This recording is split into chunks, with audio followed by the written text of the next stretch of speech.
في نهاية الولاية الأولى للرئيس الأمريكي دونالد ترامب، اعترفت الولايات المتحدة الأمريكية بسيادة المغرب على الصحراء، وقررت الاستثمار في المنطقة بشراكة مع المملكة، نظرا لما تزخر به من مؤهلات استراتيجية واقتصادية واعدة. ورغم محاولة إدارة بايدن تجميد هذه الخطوة لفترة، عاد ترامب في ولايته الثانية ليؤكد هذا الاعتراف مجددا، ويعلن عن استثمار ضخم بقيمة 5 مليارات دولار سيحدث انتعاشا اقتصاديا غير مسبوق في الأقاليم الجنوبية، ويحقق فوائد كبيرة للمغرب وللمغاربة.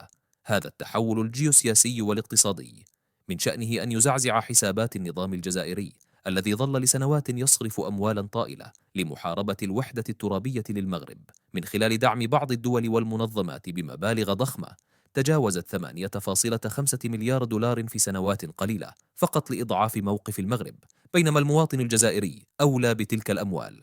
اليوم تتجه الاستثمارات الأمريكية نحو 4 ركائز كبرى. أولا، البنية التحتية، وعلى رأسها الميناء الضخم بالداخلة الذي سيصبح بوابة بحرية استراتيجية تربط إفريقيا بباقي القارات. ثانيا، الطاقات المتجددة من شمس ورياح لتوفير طاقة نظيفة وبأسعار تنافسية للمصانع والشركات. ثالثا، قطاع الصيد البحري الذي سيعزز صادرات المغرب من الأسماك نحو الأسواق العالمية. ورابعا، التكنولوجيا واللوجستيك عبر إدخال تقنيات أمريكية متقدمة ستقلل من التكاليف وترفع من الإنتاجية وتفتح فرص شغل كبيرة لأبناء المنطقة. هذه المشاريع فضلا عن عائداتها الاقتصادية تشكل ضربة قاصمة للنظام الجزائري الذي ما زال يبدد ثروات شعبه في قضية خاسرة. والأسوأ من ذلك أن أسعار النفط مرشحة للهبوط إلى 40 دولارا للبرميل في أفق 2029، وهو ما ينذر بإفلاس قريب لاقتصاد يعتمد بنسبة 90% على مداخيل البترول والغاز.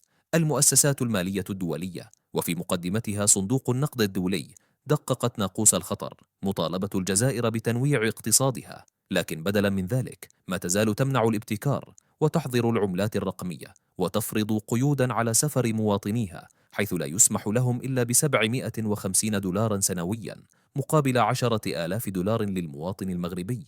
هذه المقارنة الصادمة تجسد الفارق بين نظام منغلق يبدد ثرواته ودولة منفتحة تؤمن بالشراكة والربح المشترك. ولهذا اختارت أغلب دول العالم الوقوف إلى جانب المغرب، لأن الرؤية واضحة والأهداف تنموية والطموح لا حدود له. لا تنسوا أصدقائنا دعم القناة بالإعجاب والمشاركة والتعليق مهما كانت آراؤكم، واشتركوا الآن ليصلكم كل جديد حول مستقبل المغرب وقضاياه الاستراتيجية.